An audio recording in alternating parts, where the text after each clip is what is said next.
Ever wondered why a massive ship doesn't sink in water but a small pebble does? It's all because of a fascinating principle called buoyancy.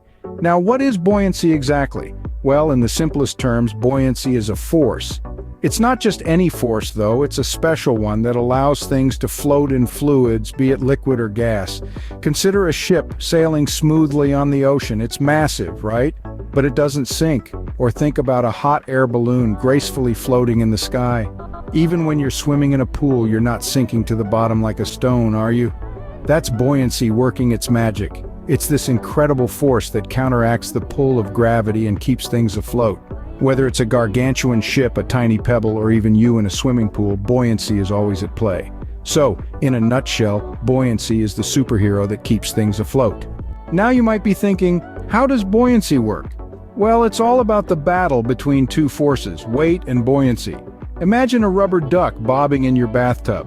The water pushes up against the duck with a force that we call buoyancy. At the same time, the duck's weight pulls it downwards. If the buoyant force is stronger, the duck floats. If it's weaker, the duck would sink. This principle applies to all objects in a fluid, whether it's a rubber duck in a bathtub or a rock in a river. The fluid always exerts an upward force or buoyancy against the object. When an object is immersed in fluid, it displaces a certain amount of that fluid. If the object is lighter than the displaced fluid, it floats.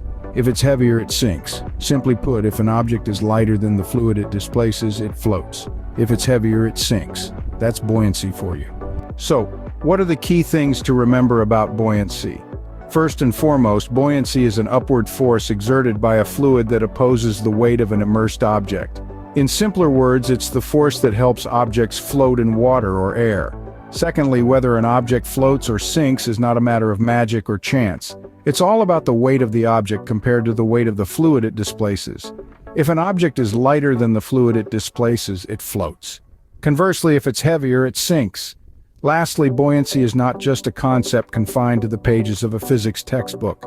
It governs many everyday phenomena around us. It's the reason why ships sail smoothly on the ocean and hot air balloons soar high in the sky. Remember, buoyancy is a fascinating principle that governs many everyday phenomena.